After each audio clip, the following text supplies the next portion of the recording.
and talent can be developed through hard work, good strategies, persistence, dedication, and input from others.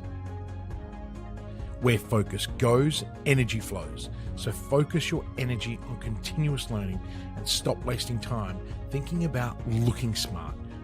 Build resistance, build vulnerability, build courageousness, and face adversity with a smile. Become comfortable with uncomfortable. You know, the only person that you need to prove anything to is you. Imperfect action trumps perfect inaction. Stop wasting time and get on with it. Failure is part of learning, so start learning by taking action.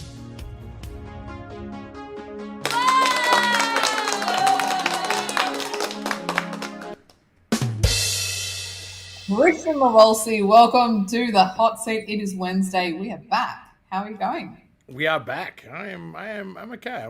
As I said to you earlier, just a little bit tired. It's been a very long week already. It's only Wednesday, but it's all good. It's good. Just doing the grind. That's right. And we're still testing out some different time zones to see what people like, what they enjoy. So here we are, 3:00 on a Wednesday afternoon here in Sydney.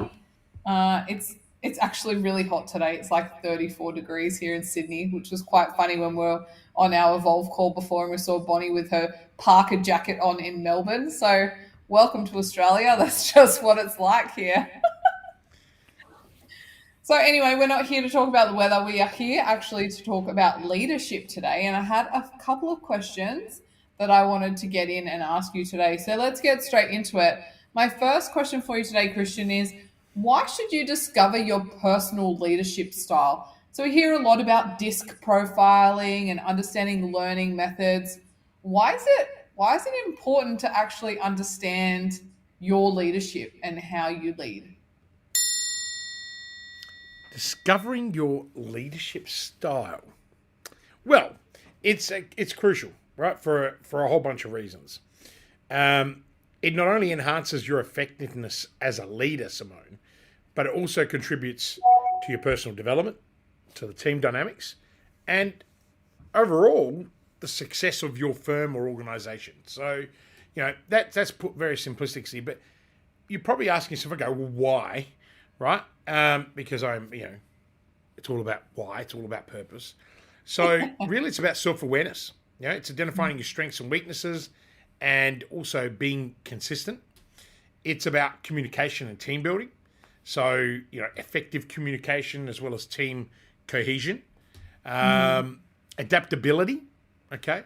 Situational leadership as well as innovation and problem solving. You've got productivity and performance reasons. So motivation and efficiency, de-hassling.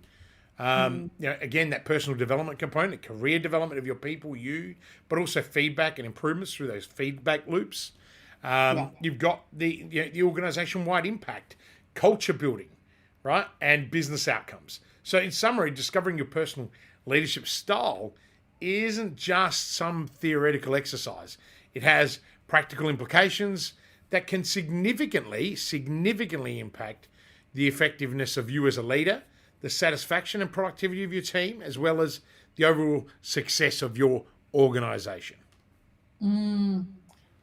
I think that is just so 15 seconds on the clock. So you absolutely nailed that. I recently just read a book called Surrounded by Idiots. And it was really going into the different types of way that we communicate and the way that we lead as well. And I found it incredibly, it was really eye-opening to understand how I can change how I lead or how I communicate with people based on understanding what is their personal profile and understanding that. So, yeah, I love those points that you just touched on about all of that. I think it's really important for up and down the line, however you are leading, however you're utilizing that framework to be able to work within that. Okay, so my second question then for you is kind of a follow through from that is it important to understand your team's motivators to lead more effectively? Great question. And by the way, if you are watching us live, let us know, #live. And also, let us know who you are, because we can't see you. If you comment, we will see you. So if you're on YouTube or Facebook, we can see you. On LinkedIn, unfortunately, we can't. But just let us know. Understanding your team's motivators is actually an essential. It's absolutely essential for effective leadership. And this is because it allows you to align individual aspirations, Simone, with organizational goals. It enhances team cohesion. It improves performance. But more importantly, it fosters a positive working environment. So let's explore that a little bit, because I'm assuming everyone's probably saying, okay, again, great little summations, but what does it go? Well, increased productivity, right? So individual tailoring, effective resource allocation. Different people are motivated by different things. Some people are motivated by money, recognition, work-life balance, right? Flexible working hours. So it's really important to work to people's strengths. Enhancing team engagement. Well, you do this through job satisfaction, and you track that through, an EPS or anything of that nature. The commitment, measuring people's commitment to their role through their accountability is really important. But things like opening up dialogue and conflict resolution for better communication, and again, that career growth and skill optimization, right? And that is for employee development. But again, you could go back to that cultural fit and that strategic alignment if you're looking at the organization's benefit. And finally, it's about the emotional well-being, right? Now, we're seeing a lot of the loosely used word of burnout. It's like so many children are being diagnosed with being on the spectrum. I think yes, there's a lot of truth in all this, but have we developed a level of tolerance? Right. So if people are burning out more often, is it because of not just work, but all the shit going on in their lives? Right. Yeah. So you need to understand them individually. You need to know their motivator, because this will reduce the burnout. Right. So I've seen it firsthand. Leaders who understand what motivates their teams are better at providing appropriate rewards and breaks, right, that reduce the risk of burnout. Right. And the other thing is all about that positive working environment. A motivated team contributes more positively and energetically to their work. So, Simone, understanding your team's motivators isn't just a nice to have. It's a must have for effective leadership. And the insights gained can dramatically impact the performance, satisfaction, and retention of your team, contribute to an overall success of an organization. And the last thing about that, it's not just about retaining the team. It's people looking inward into your organization can see that, and they want to work for you. So then it becomes part of your recruitment strategy. Yeah. Got it. Okay. Well, I'm going to break the rules and ask a side question here. So if you're identifying those different motivators within your team and within your organization, does that mean that you go and address them individually to those people? Or is it like, well, it can't be some rules for some and rules for others? Why? You then? Why? Well, I'm asking sameness isn't fairness. Yeah, I'm asking. So if you've got a high performer who wants flexible working hours because they can do their job in 2 days as opposed to 5, why should you punish that person to work 5 days and demotivate them and de-hassle them? Inspire them, motivate them. Guess what will happen? They'll go to work in 2 days, they'll get bored, they'll work 3, and then double, right? We're currently doing this for a client of ours over in Europe. I've just restructured the entire way a 20-year-old business operates. And they've got 13 sites. And we're changing things as far as opening hours to accommodate work-life balance for people. Because we also identified where most of our customers were coming, which time zones. But, the traditional thinking of employers who, oh no, but I'm paying someone for 38 hours a week, so I've got to work them. No, you don't. You're only trading for 4 hours a day, mate. That's 20 hours a week. Open up 7 days. Let them go longer. Give them more flexibility if they choose to, right? Yeah. Give more access to your customer for your products and services. So, yeah, totally. I really like that. Yes. Okay. Moving on. Question number 3. What is the primary role of a leader when it comes to fostering a culture of innovation and risk-taking? Now, I know this is something that We've worked on this a lot as a team, and this is something that you obviously inspire us to do with our value of failing forward. And myself and a couple of the other team members, I know we've struggled with this because we're so used to being reprimanded for making mistakes in previous employment options. So, how do you really foster that into your culture to empower teams to step up, to have a voice? Be a leader that takes risks and is innovative is probably the starting point. If you're a pessimist who doesn't want to take risks, then don't lead an emerging tech company. It's really not going to work for you. But firstly, so there. The second one, I mean, look, in our organisation, it's tough because we've got pretty much most of our staff that's born in September. This is birthday month. Yours is coming up. So all of your parents were having a great time all at the same time. I don't even know how that's possible. That I've hired the same people in my tribe.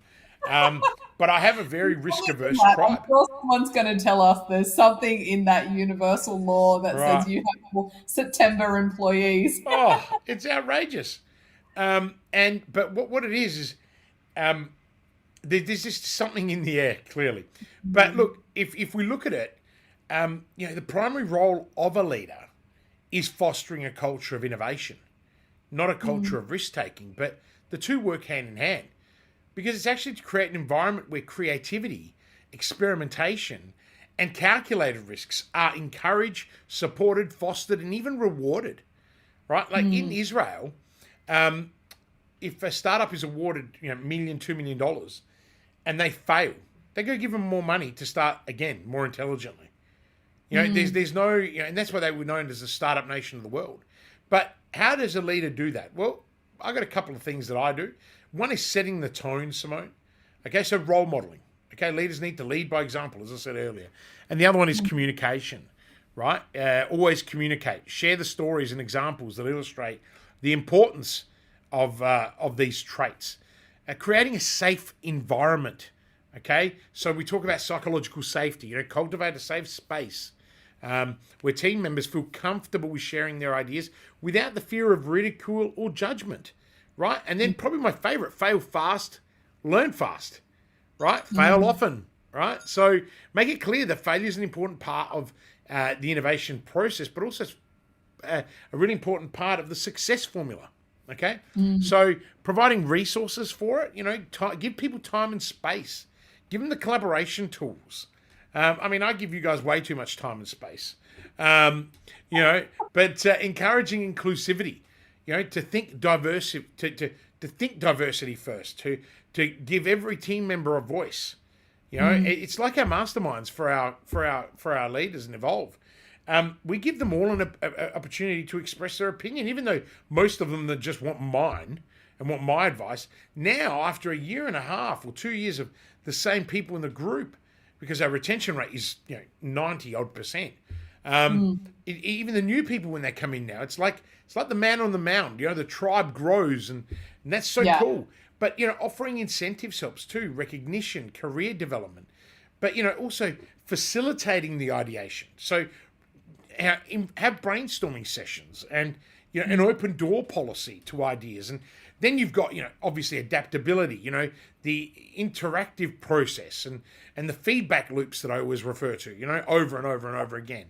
And lastly, a good leader will monitor and measure. So they'll have KPIs for innovation and my favorite line of postmortem analysis. When it's all gone to shit, you sit there and analyze it. But more importantly, also analyze what happens when you do really well. So leaders' role in fostering a culture of innovation and risk taking is multifaceted, Simone. It's encompassing everything from the establishment of the organisation, as well as its norms, to individuals and coaching and feedback, and when effectively executed, leaders can turn innovation in and risk taking from buzzwords right into actual actionable strategies that drive success, and that's my big stepping thing that I like to make sure we do well.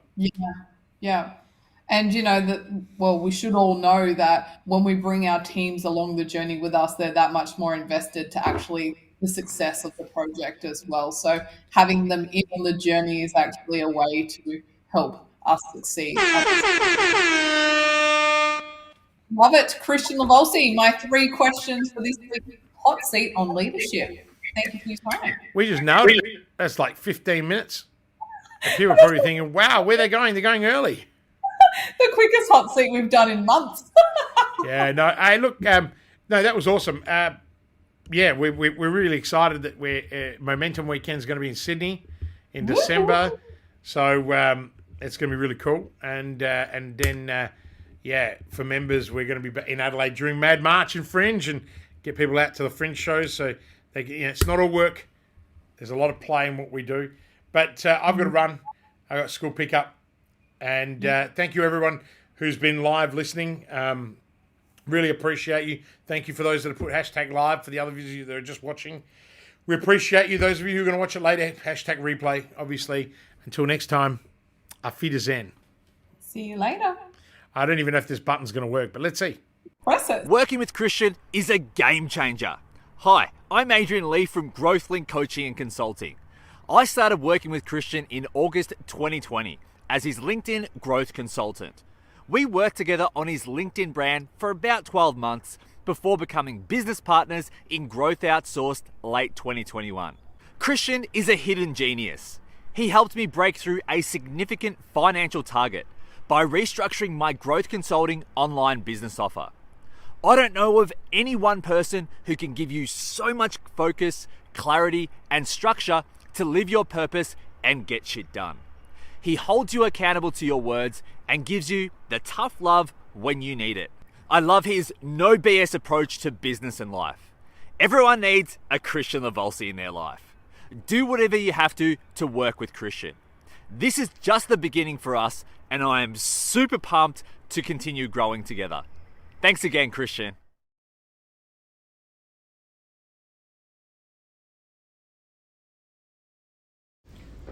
Are you ready to start taking action on your business? Would you like to spend more time with your family? Then call 1300 643 229 and start building momentum right now. I know you're busy. In fact, you are so busy that you don't have time to work on your business or yourself. Often tossing and turning at night, worrying about the how-tos and the cash flow. How on earth can you possibly get off the hamster wheel so that you can take a helicopter view to see where you'll be in 90 days, 1 year, or 3 years from now? In this program, I will take you from sleepless nights to blissful sleep. You'll have more time with your family and you will have the clarity and direction so you can grow and flourish. Call 1300 643 229 now and start building momentum.